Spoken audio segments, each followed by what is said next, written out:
L'équilibre pro et perso, ce fameux Graal qu'on cherche tous quand on est à notre compte et qu'on est passionné par notre métier.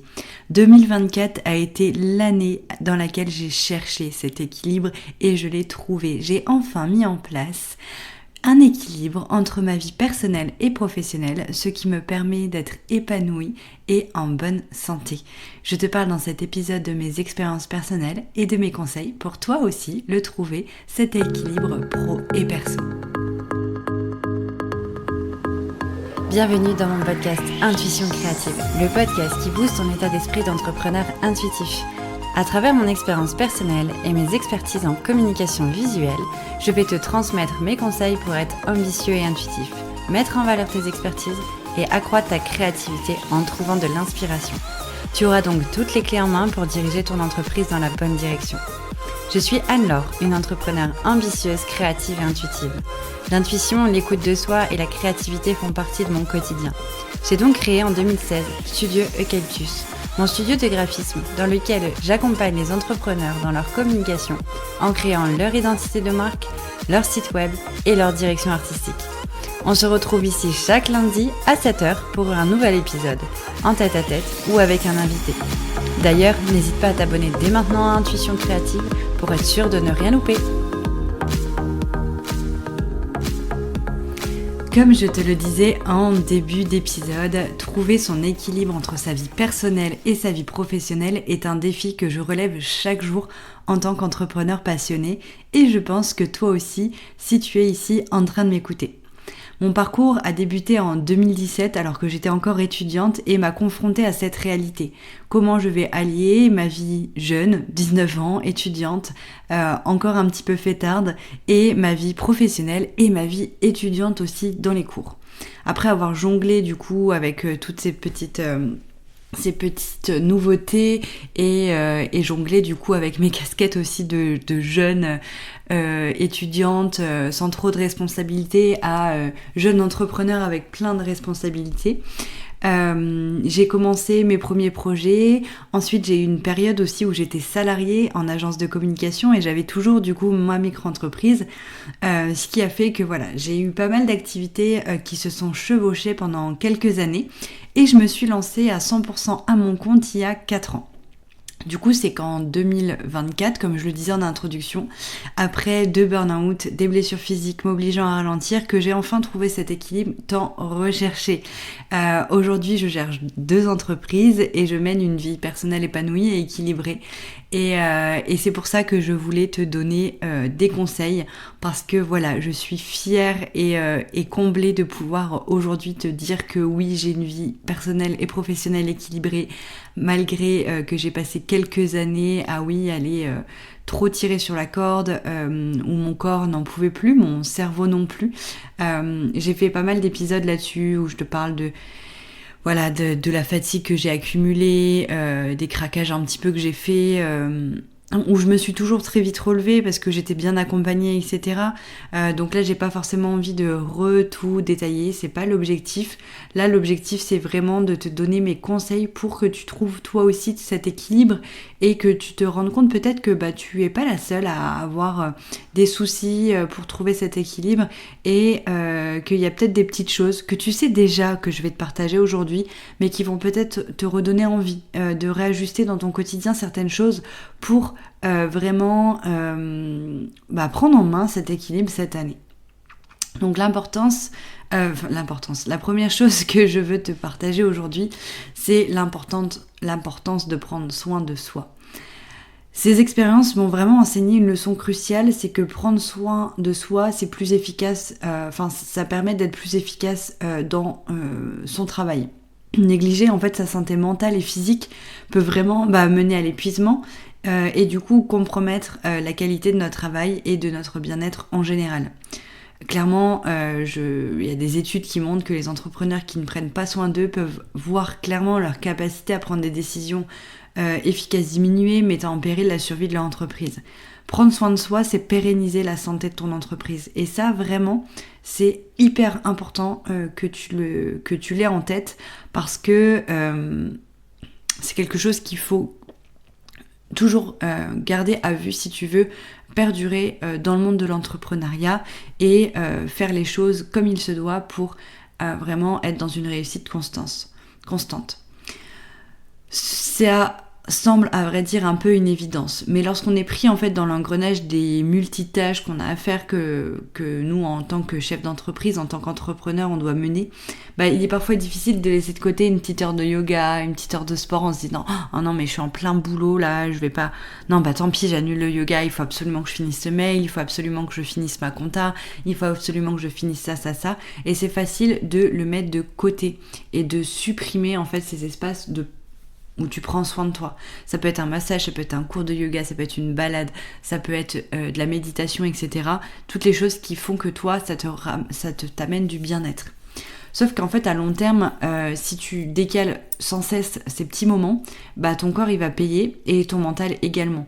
Ça peut être des douleurs au dos, des troubles de l'attention, plein de petites perturbations qui vont s'installer et qui vont limiter la qualité de ton travail. Franchement, je te recommande de ne jamais négliger les moments où tu prends soin de toi si tu souhaites pérenniser ton entreprise.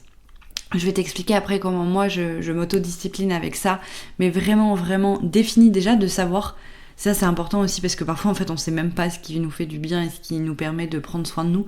C'est ce qui serait important peut-être là à l'heure actuelle, c'est de faire un point justement si aujourd'hui, qu'est-ce qui te permet de prendre soin de toi? Et fais la liste de toutes les choses qui te permettent de déconnecter le mental, de prendre soin de ton corps, d'apporter de la douceur, etc. autant au mental au corps. Et ces activités-là, planifie-les, mets-les de côté sur un petit bout de papier et intègre-les dans ton agenda.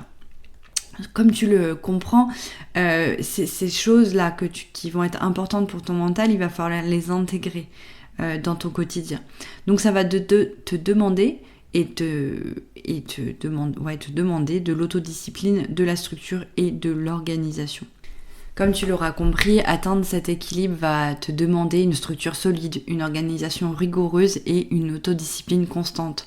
Oui, c'est pas facile et ça va pas venir du jour au lendemain. Établir des limites claires entre ton temps de travail et ton temps personnel va être essentiel.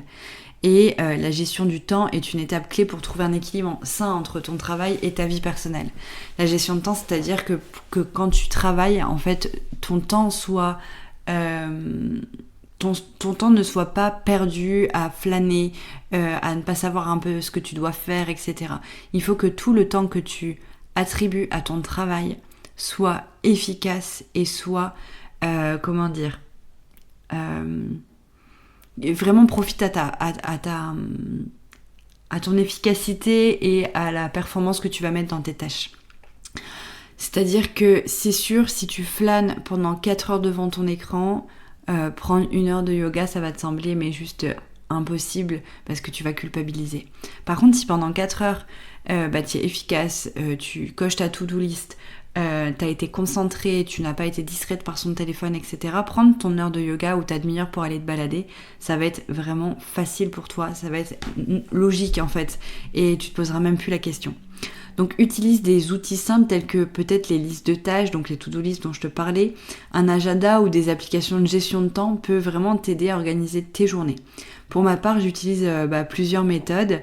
Celle qui me permet de commencer à structurer mes pensées et clairement d'écrire sur le papier. Et forcément dans mes carnets préférés, ma collection de carnets que tu peux retrouver sur la boutique Soukino. Donc c'est des carnets que j'ai illustrés en tant qu'illustratrice graphiste et que j'ai édités et que tu peux acheter en édition limitée sur la boutique soukino.fr. Ces carnets-là, ils m'aident vraiment à libérer mon mental. Je mets tout sur le papier, que ce soit mes projets, mes to-do list, mes idées, tout ce qui est brainstorming, la structure que je veux mener dans ma journée. Le fait de le mettre sur papier, ça vraiment décharge mon mental. Et ensuite, je classifie mes idées dans Notion et dans mon agenda Home afin de bien organiser mes semaines. Donc mon agenda Home, c'est un agenda que j'achète depuis 4 ans, que j'adore, qui est assez grand, qui me permet vraiment de mettre tous mes rendez-vous et toute ma to-do list de la journée. Et dans Notion, ça me permet de faire de la gestion de projets un peu plus conséquente. Donc j'ai les suivis des prestations de mes clients, j'ai les suivis de mes gros projets quand je lance une nouvelle offre, etc. Ça me permet vraiment d'être sûre que tout est dans ma base de données et que je ne perds rien. la structure, pour moi, elle est indispensable. Étant donné que je gère, du coup, Studio Eucalyptus, mon studio de graphisme depuis 2017, comme je te le disais, et Tsukino, là, depuis quelques mois, ces deux activités me demandent vraiment d'être structurée et d'être organisée. C'est deux activités que je ne peux négliger, donc je structure mon temps en fait en découpant mes journées de manière assez structurée en fait pour vraiment attribuer le temps que je dois aux deux entreprises. En termes d'outils d'organisation, j'utilise les mêmes, c'est-à-dire que j'ai pas un agenda Tsukino, un agenda Studio Eucalyptus, un Notion Tsukino, un Notion Studio Eucalyptus. Voilà, je fais quand même avec les mêmes outils, mais j'utilise des codes couleurs différents pour pouvoir bien me retrouver. Du coup, mes journées sont structurées en plusieurs journées. C'est-à-dire que j'ai plusieurs journées en une afin de réussir à faire toutes mes tâches. Je me suis inspirée de la méthode qui consiste à diviser en fait ta journée de 24 heures en 4 journées de 6 heures. Donc de minuit à 6 heures, de 6 heures à midi, de midi à 18 heures, puis de 18 heures à minuit. À chaque début de journée, donc de micro-journée, je démarre comme si j'avais que 6 heures dans ma journée pour accomplir mes tâches. De ce fait, je produis beaucoup plus que si je me disais que j'avais jusqu'à ce soir pour finir ma to-do list. Donc, si peut-être tu connais la méthode de la loi de Parkinson, ça doit te parler. C'est une loi qui dit que la loi de Parkinson pose que tout travail au sein d'une administration augmente jusqu'à occuper entièrement le temps qui lui est affecté. C'est-à-dire, tu as une tâche à faire, par exemple, écrire une nouvelle page pour ton site web. Si tu ne lui attribues pas de temps, tu vas mettre des heures, des journées, des semaines à la rédiger. Par contre, si tu commences ta journée en te disant, voilà, là j'ai 6 heures pour finir d'écrire cette page de site internet, tu vas la finir en 6 heures. Toute tâche, si tu lui attribues un temps, tu vas réaliser la tâche dans ce temps donné. Et du coup, voilà, j'ai mêlé les deux méthodes, donc la méthode des 4 journées en une et la loi de Parkinson pour me permettre vraiment d'être efficace dans mon travail. J'ai fait un autre épisode récemment sur un peu les routines quotidiennes que je peux te présenter. Si tu l'écoutes, donc c'est l'épisode 94, si tu l'écoutes, tu verras que je te partage ma routine avec les heures, quelles sont, dans chaque journée, comment je compose. Parce que forcément, de minuit à 6h, je dors. De 6h à midi, il y a une partie perso, une partie pro. De midi à 18h, il y a une partie perso, une partie pro. Et de 18h à minuit également. Mais du coup, je t'explique aussi un peu comment je m'organise et comment aussi je reste flexible sur ces horaires-là. Pardon. Ensuite, pour passer à autre chose qui est hyper important, une fois que tu as compris que la structure de ta journée, ton organisation, etc. est importante, j'ai envie de te donner un point qui est ultra important aussi dans ton équilibre de ta vie pro et de ta vie perso, c'est d'intégrer le sport dans ton quotidien. Ma passion pour le sport a joué un rôle vraiment déterminant dans cette quête d'équilibre. Il y a eu quelques années où je ne faisais plus de sport parce que je n'avais pas le temps. Là, je mets des guillemets, c'est ce que je disais. Je disais que je n'avais pas le temps parce que je me faisais rouler dessus par la montre et toutes les tâches que j'avais à faire parce que je me perdais. Maintenant, j'utilise vraiment le sport comme un outil professionnel aussi parce qu'il va me permettre de me sentir vraiment mieux au travail. Donc intégrer une activité physique assez régulière dans ton emploi du temps va te permettre de te ressourcer, de te libérer l'esprit et d'améliorer clairement ta productivité. Ça va être un échappatoire aux pressions que tu peux avoir peut-être dans ton entreprise. Ça va t'aider à maintenir une santé physique et mentale optimale. Et du coup, si tu pratiques en plus une activité qui te passionne ou simplement même marcher 30 minutes, aller courir, etc., va vraiment contribuer à cet équilibre. Encore une fois, il est facile de mettre ces activités de côté et du coup moi ce que j'ai trouvé et que j'ai appliqué depuis je pense 3 ans à peu près, c'est que je mets mes rendez-vous je mets mes sessions de sport dans mon agenda comme si c'était des rendez-vous clients et c'est non négociable et de ce fait tu vas pas poser un lapin à un client. Donc, tu vas pas poser un lapin à ton sport. Vois ton sport comme un rendez-vous client. Si c'est ce qui te permettra d'être régulière, fais-le. Et encore une fois, j'utilise le mot sport. Si tu me suis sur les réseaux, tu sais que je fais du crossfit, etc. Et que c'est des sports, voilà, un peu haute intensité, un peu fort, etc. Mais ça peut être n'importe quoi. Ça peut être de la danse, ça peut être de la marche, ça peut être une randonnée, ça peut être même du piano, en fait, j'ai envie de te dire. Mais là, j'avais vraiment quand même envie de mettre l'accent sur le sport parce que si tu passes beaucoup de temps assis derrière ton ordi, etc., le sport, ça va te permettre de bouger et ça va vraiment avoir une efficacité sur ta santé physique. Donc vraiment, vraiment, n'hésite pas à remettre ton sport dans ton quotidien. Maintenant, je voulais passer vraiment un peu au récap des conseils pour trouver ton équilibre ton équilibre dans ta vie pro et perso, qui va résumer ce que je t'ai dit là, mais qui va aussi vraiment mettre le point sur les choses les plus importantes qui t'aideront. Donc, premier point, établis des limites claires. Définis des horaires de travail précis et respecte-les, s'il te plaît. Apprends à dire non lorsque ton agenda est surchargé. Donc, tu respectes tes horaires et tu dis non, s'il n'y a pas de place, il n'y a pas de place, ça sera demain, après-demain. Je sais que définir des horaires de travail précis, c'est compliqué, mais n'oublie pas que si tu as choisi d'être à ton compte, c'est pas pour être ton pire patron. Donc respecte-les, ces horaires-là. Il peut y avoir des moments où ça dépasse un petit peu, mais n'abuse pas. Moi je sais que il m'arrive souvent d'abuser, c'est le soir, parce que j'ai toujours une remontée d'énergie le soir et je peux retravailler jusqu'à des 23h. Sauf que je me rends compte que faire ça, ok c'est cool, je suis efficace, mais après ça m'empêche de dormir parce que mes yeux ont été trop sollicités tard et du coup j'arrive pas à m'endormir, etc. Et du coup maintenant je sais que 21h30 grand max, je coupe les écrans parce que sinon c'est plus possible en fait. Ensuite, deuxième point important, planifie et organise. Utilise des outils de gestion de temps pour organiser tes tâches et éviter ta surcharge mentale. Tu peux utiliser Notion. Je te parle que de Notion moi ici dans le podcast parce que c'est l'outil que j'utilise le plus. Mais il y en a d'autres. Il y a Trello, il y a Asana. Et après, j'ai peur de dire des bêtises. Donc, je ne te dirai pas plus. Planifie ta semaine de travail et décompose les tâches en morceaux qui sont gérables avec des... Enfin, tout ça, ça va être des stratégies qui vont être efficaces. Tu fais une to-do list. Tu définis des temps pour chaque tâche. Tu t'organises en gagnant du temps avec un espace de gestion de planning, etc. Voilà. Et c'est pas... Enfin... Au début, peut-être que ça va te paraître compliqué, mais vraiment, après, ça va être un outil qui sera mais tellement bénéfique dans ton organisation que je t'assure, ne reviendras plus en arrière. Ensuite, priorise ta santé. Accorde de l'importance à ton bien-être mental et physique. Prends le temps de cuisiner des repas équilibrés et assure-toi de dormir suffisamment.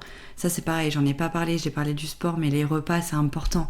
On stoppe les repas, les plats emportés à droite à gauche, etc. pour gagner du temps. Fais du batch cooking, etc. Enfin je ne sais pas, mais prends-toi ce temps vraiment pour te nourrir pleinement de bonnes choses, de prendre le temps de cuisiner, ça va aussi t'apporter beaucoup de bien-être mental, ça va nourrir ta créativité, etc. Donc vraiment prends soin de ta santé. Et ensuite, dernier point, et je ne t'en avais pas encore parlé dans l'épisode, c'est le fait d'apprendre à déléguer. Ne cherche pas à tout faire toujours toi-même. Déléguer certaines tâches va pouvoir te libérer du temps et réduire vraiment, vraiment ton stress. Je sais que c'est difficile de déléguer, mais honnêtement, moi c'est ce qui m'a aidé le plus pour prendre confiance en moi, pour prendre confiance aux autres aussi, et pour gagner en sérénité dans des moments qui parfois sont un petit peu difficiles à gérer parce qu'on a beaucoup de choses à préparer en tant que chef d'entreprise, peut-être mère de famille, etc. Donc n'hésite pas à déléguer. C'est pas, enfin au contraire, pour moi c'est quand tu délègues, c'est vraiment, tu peux être fier de toi d'avoir délégué, tu fais confiance à quelqu'un, tu donnes du travail à quelqu'un, tu vas te concentrer sur ton corps de métier, etc. Donc vraiment, sache que déléguer, ça va vraiment t'aider aussi à trouver cet équilibre. Donc ose le faire.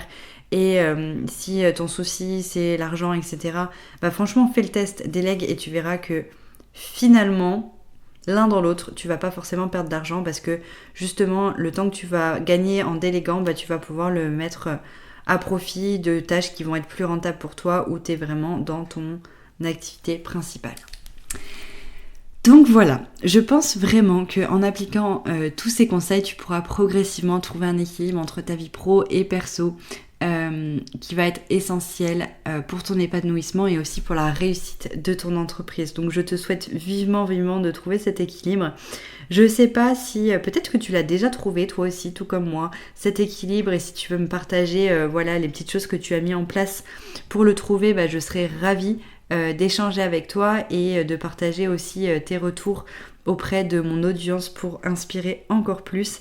Et voilà, si tu vas mettre, suite à cet épisode aussi, des petits ajustements, des petites choses en place dans ton quotidien, bah, je serais ravie de le savoir et ravie de suivre ton aventure. Merci beaucoup d'avoir écouté cet épisode. On se retrouve comme d'habitude lundi prochain de bon matin pour un nouvel épisode inspirant et je te souhaite une belle semaine. Merci beaucoup d'avoir écouté cet épisode. J'espère vraiment qu'il t'aura plu. Si c'est le cas, tu peux me laisser un témoignage sur Apple Podcast. Pour ça, c'est très simple. Sur Apple Podcast, écris Intuition créative dans la barre de recherche. Quand tu m'as trouvé, tu cliques sur s'abonner, bien entendu. Tu descends en bas de la liste des épisodes jusqu'à la section évaluation et avis.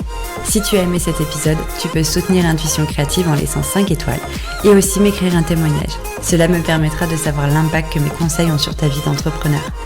Et bien sûr, si tu souhaites retrouver plus de conseils au quotidien et suivre mon aventure, n'hésite pas à me suivre sur Instagram au nom de Studio Eucalyptus. On se retrouve lundi prochain à 7h pour un nouvel épisode. Je te souhaite une merveilleuse journée. C'était Anne-Laure, directrice artistique intuitive, fondatrice de Studio Eucalyptus.